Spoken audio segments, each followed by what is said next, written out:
Merci de suivre cette nouvelle session d'information sous BSI TV. Mesdames, Messieurs, les titres. Lentement mais sûrement, l'accord du 31 décembre tend vers sa matérialisation. Déjà un gouvernement de 37 ministres et 9 vice-ministres se dessine. Les participants à ces assises de la Sainte Cour ont tenu compte de plusieurs paramètres, notamment les ressources de l'État, la confiance du peuple et l'apport de partenaires. Qu'à cela ne tienne, d'ici le 14 janvier, un compromis doit être trouvé pour la mise en œuvre de l'accord de la Saint-Sylvestre. Et puis Bamako accueille ce vendredi 13 janvier le 27e sommet France-Afrique, une rencontre de 35 chefs d'État et de gouvernement autour de François Hollande de la France et Ibrahim Boubacar Keïta du Mali. L'économie et la politique sécuritaire et la paix sont au centre de ce 2 jours de travaux de la capitale malienne. Enfin en sport, la République démocratique du Congo connaît déjà son groupe pour la CAN Cameroun 2019. Avec 12 groupes dans cette compétition, la RDC croisera le fer dans le groupe G avec le Congo-Brazzaville, le Zimbabwe et le Libéria. En attendant, les Léopards sont déjà au Gabon et seront face à l'équipe marocaine le lundi 16 janvier à Oyem pour le compte de la 37e édition de la CAN Gabon 2017. Vers un consensus sur la configuration du gouvernement de transition et du profil du Premier ministre. C'est ce qui ressort des assises de la Sainte Cour dans le cadre de l'arrangement particulier prévu par l'accord politique du 31 décembre. Les assises ont repris depuis mercredi 11 janvier au centre interdiocésain à Kinshasa. On parle déjà d'un gouvernement moins éléphantesque avec 37 ministres et 9 vice-ministres. Les participants aux travaux ont tenu compte des ressources drastiques de l'État, du peuple qui a fait confiance et attend beaucoup de cet accord et des partenaires tant nationaux qu'internationaux de la RDC qui vont financer les élections à venir, a expliqué Christophe Lutunula, cadre du G7 et du Rassemblement de l'opposition. Du côté de l'opposition signataire de l'accord du 18 octobre, on note aussi des avancées. Selon Steve Mbikaï, les participants aux travaux se sont mis d'accord sur la taille du gouvernement et sur la nomenclature des ministres. Une commission a été mise sur pied pour voir quels ministères devraient être déclassés ou fusionnés pour réduire les dépenses de l'État. Du côté Rassemblement, on peut vite arriver à la clôture des travaux. Il se dit prêt avec ses candidats prématurables et souhaite par ailleurs que les travaux s'achèvent avant les journées fériées du 16 et du 17 janvier, a dit Joseph Olengankoy jeudi au sortir de ses assises. Pour rappel, le Rassemblement proposait une équipe de 45 membres, alors que la majorité présidentielle suggérait un gouvernement de 67 membres. Pour sa part, l'opposition signataire de l'accord du 18 octobre préconisait un exécutif de 45 portefeuilles. Les travaux sont donc en cours car plusieurs points sont encore en discussion au centre interdiocésain. L'organisation des élections au mois de décembre 2017 est irréaliste. Ces propos sont de Lambert Mende Omalanga, porte-parole du gouvernement, qui les a tenus jeudi 12 janvier sur un média étranger. Selon le ministre de la Communication et Médias, les élections ne peuvent pas avoir lieu fin 2017, car cette échéance n'a pas pris en compte les analyses des experts de la CENI. Lambert Mende, répondant aux questions des médias depuis Washington, a fait savoir que les acteurs politiques, notamment ceux signataires de l'accord du 31 décembre, sont vite allés en besogne sans écouter les experts de la CENI.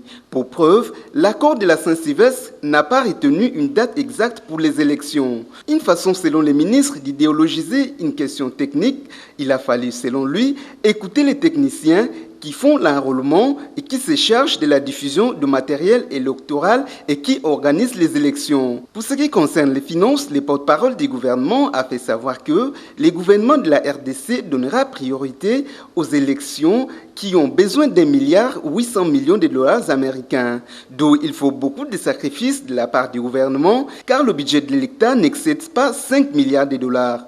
Il va falloir aussi demander des sacrifices aux fonctionnaires pour que la RDC puisse avoir des élections qui sont les points de départ d'une mise en ordre du pays. De passage à Washington, Lambert Mende a répondu presque à toutes les questions qui marquent l'actualité en RDC. Le vice-premier ministre en charge de l'Intérieur et de la Sécurité, Emmanuel Ramazani Chadari, a été convoqué jeudi à l'Assemblée nationale pour s'expliquer sur la situation sécuritaire dans les provinces du Kasaï, Kasaï central et Kasaï oriental, en rapport avec les activités meurtrières d'une milice proche de Kamina Sampou, ancien chef coutumier de Tchimboulou, tué le 12 août 2016.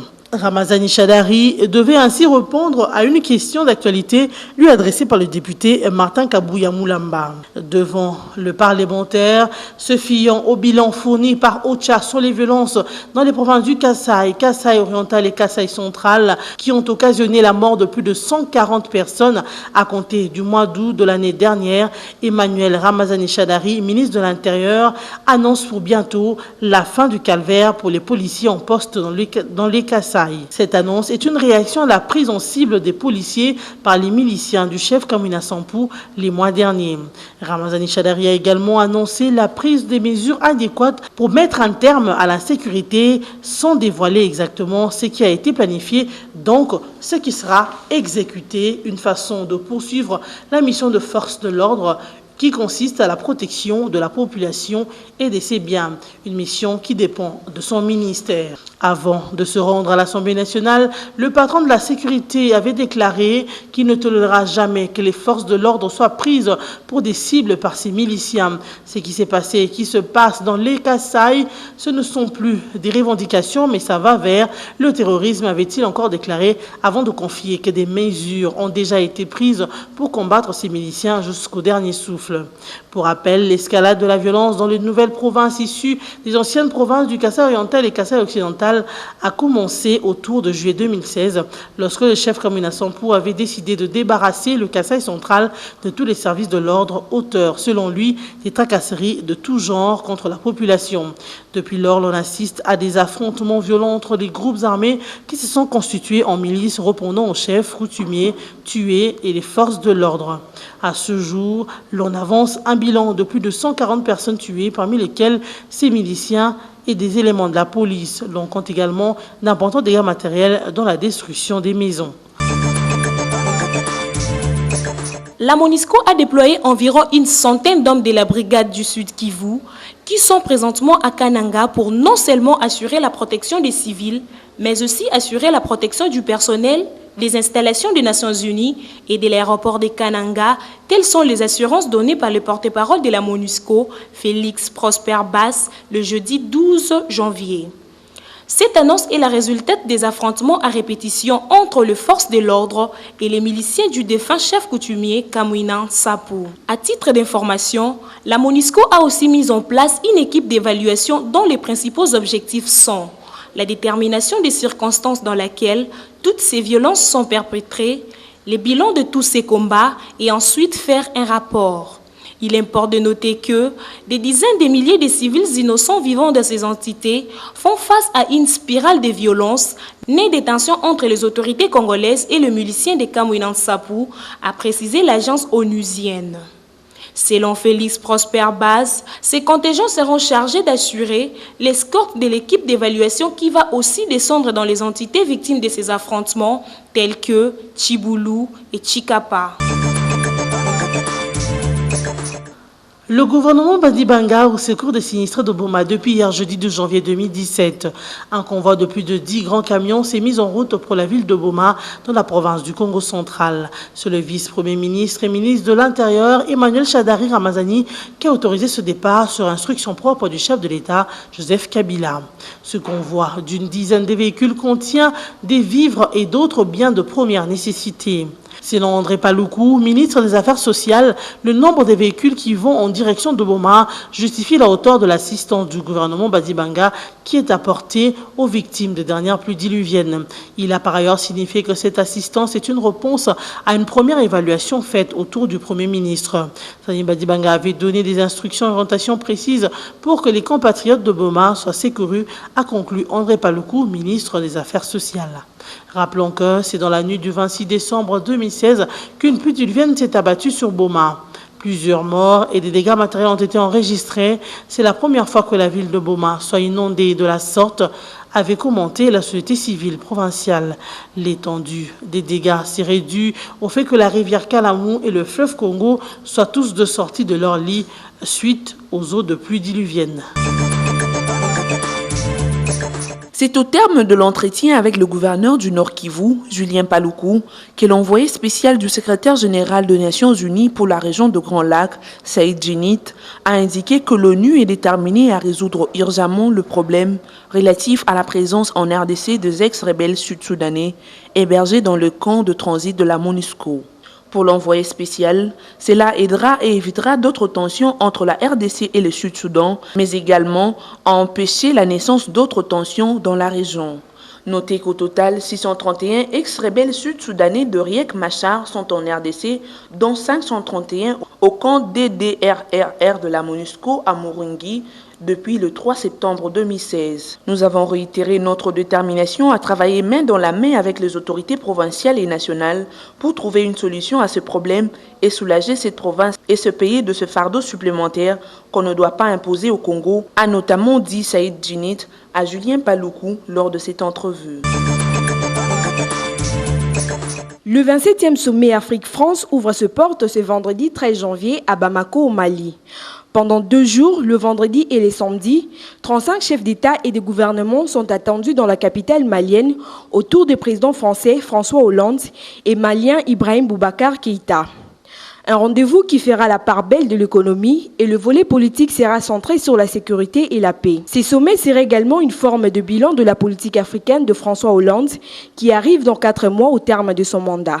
L'on notera tout de même des absences à Bamako pour ce 27e sommet, comme celle de Joseph Kabila pour la République démocratique du Congo, de Pierre Nkurunziza pour le Burundi et de Yaya Jammeh pour la Gambie. Néanmoins, pour le Maroc, la présence du roi Mohamed VI n'a pas encore été confirmée. Pour ce vendredi, le ministre des Affaires étrangères travailleront sur le projet de la déclaration finale. Les participants rentreront dans le vif du sujet les samedis matins afin d'évoquer tout d'abord la crise du continent. Dans ce cas, il sera question de la Gambie où le président Yaya Jammeh, qui malgré les tentatives de médiation de la part de l'instance ouest-africaine, la CEDEAO, tente de rester au pouvoir après l'expiration de son mandat le 19 janvier. Une situation qui reste jusqu'à ces jours figée. Ensuite, la RDC sera aussi au cœur de préoccupations de ce sommet France-Afrique avec l'accord signé à la fin de l'année 2016 qui, selon la France, est un bon accord à en croire une source proche de l'Elysée et c'est malgré l'absence du président Joseph Kabila. Plusieurs rendez-vous sont également prévus entre les patronats africains et français. Des prix doivent être également remis par le chef d'État africain à de jeunes dirigeants de start-up et l'entrepreneuriat. Ceci a été au menu d'un forum de jeunes tenu dans la capitale malienne quelques jours avant ce rendez-vous des dirigeants. La Confédération africaine de football, CAF, a rendu public les résultats du tirage au sort pour le compte de la Coupe d'Afrique des Nations Cameroun 2019 dans la soirée du jeudi 12 janvier à Libreville au Gabon. 12 groupes ont été composés à cet effet. La RDC logée dans le groupe G croisera le fer avec le Congo-Brazzaville, les Zimbabwe et les Libéria. Ces éliminatoires débuteront au mois de mars 2017 et prendront fin en novembre 2018. Pendant ce temps, les Léopards de la RDC se trouvent déjà au Gabon, dans la ville d'Oyem, où ils joueront leur match de la 37e édition de la CAN contre le Maroc, le Togo et la Côte d'Ivoire. Par ailleurs, la Confédération internationale de football association a publié son classement pour le mois de janvier 2017. La RDC a régressé d'une place à l'international. De la 48e place, elle occupe maintenant la 49e place selon ce classement. Mais à l'échelle africaine, les Léopards restent à la 6e position et le Sénégal garde la tête du groupe. L'Argentine, le Brésil et l'Allemagne gardent les trios au classement mondial. Les rappels de titres. Lentement mais sûrement, l'accord du 31 décembre tend vers sa matérialisation. Déjà un gouvernement de 37 ministres et 9 vice-ministres se dessine. Les participants à ces assises de la Sainte Cour ont tenu compte de plusieurs paramètres, notamment les ressources de l'État, la confiance du peuple et l'apport de partenaires. Qu'à cela ne tienne, d'ici le 14 janvier, un compromis doit être trouvé pour la mise en œuvre de l'accord de la Saint-Sylvestre. Et puis Bamako accueille ce vendredi 13 janvier le 27e sommet France-Afrique, une rencontre de 35 chefs d'État et de gouvernement autour de François Hollande de la France et Ibrahim Boubacar Keïta du Mali. L'économie et la politique sécuritaire et la paix sont au centre de ce 2 jours de travaux de la capitale malienne. En fait en sport, la République démocratique du Congo connaît déjà son groupe pour la CAN Cameroun 2019. Avec 12 groupes dans cette compétition, la RDC croisera le fer dans le groupe G avec le Congo-Brazzaville, le Zimbabwe et le Libéria. En attendant, les Léopards sont déjà au Gabon et seront face à l'équipe marocaine le lundi 16 janvier à Oyem pour le compte de la 37e édition de la CAN Gabon 2017. C'en est fini pour ce soir. Restez branchés à nos programmes.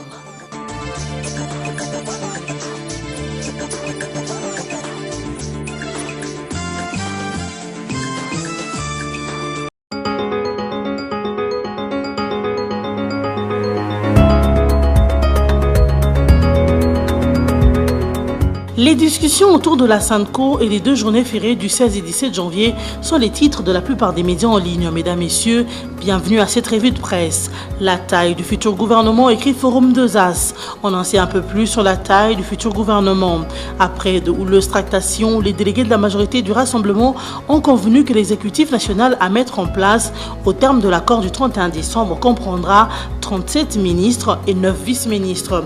C'est en fait le tout premier consensus trouvé par les partis en discussion sous l'égide de l'épiscopat catholique dans le cadre de l'arrangement particulier prévu par le compromis politique de la Saint-Sylvestre, souligne ce journal. Arrangement particulier, SANCO, consensus autour du prochain gouvernement, note la prospérité. Sur la taille du gouvernement, la majorité présidentielle réclamait une équipe de moins 60 membres. Le Rassemblement parlait de 45 membres. Au finish, c'est le juste milieu qui a été choisi.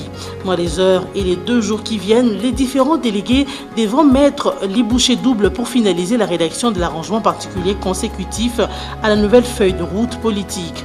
Le partage des postes va concerner également la Commission électorale nationale indépendante, le CESAC, le Comité national du suivi de l'accord ainsi que les exécutifs provinciaux, exception faite évidemment des mandats électifs. Radio Okapi, elle, souligne dialogue inclusif. Les participants optent pour un gouvernement de 46 membres. Les participants aux négociations sur l'arrangement particulier de l'accord du 31 décembre sont tombés d'accord jeudi 12 janvier sur le profil du Premier ministre et la taille du futur gouvernement. Selon Christophe Lutundula Apala du Rassemblement, le futur Premier ministre sera présenté sous la signature du président du comité de sages du Rassemblement au chef de l'État pour nomination conformément à l'article 78 de la Constitution. Mais les modalités pratiques de la désignation du Premier ministre n'ont pas encore été définies. En outre, les participants se sont mis d'accord sur la taille du gouvernement de transition. Actualité.cd révèle SANCO, le camp Badibanga consulté par les évêques, c'est avant midi. Les évêques réunis au sein de la conférence épiscopale nationale du Congo ont échangé ce 13 janvier 2017 avec les ministres Jean-Lucien Boussard, José Makila et Azaria Sourouberois, non signataires de l'accord du 31 décembre. Les échanges entre les 2 parties ont tourné autour de la recherche de l'inclusivité. Selon le secrétaire général intérimaire de la SANCO, les ministres sont restés ouverts à l'invitation des évêques pour rejoindre les travaux sur l'arrangement particulier. Par ailleurs, l'abbé Chollet a annoncé la reprise des travaux sur l'arrangement particulier cet après-midi. Et enfin, du côté de l'agence congolaise de presse, l'on parle des journées de lundi et mardi déclarées chômées et payées en RDC. Les journées du lundi 16 et du mardi 17 janvier 2017, dédiées respectivement aux héros nationaux Mzee Laurent Désiré Kabila et Patrice Emery Lumumba, sont déclarées chômées et payées sur toute l'étendue du territoire national, indique un communiqué du ministre d'État en charge de l'emploi, travail et prévoyance sociale, Lambert Matoukoumema, parvenu vendredi à l'agence congolaise de presse. Le communiqué, qui s'adresse au public en général et aux organisations professionnelles d'employeurs et des travailleurs en particulier, précise qu'il est pris conformément à l'ordonnance numéro 14/010 du 14 mai 2014 fixant la liste de jours fériés légaux en RDC.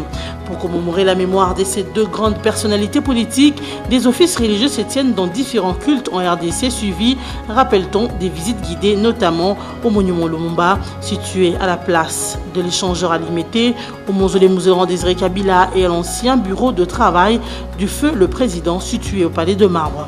C'est la fin de cette revue de presse. Merci de votre attention.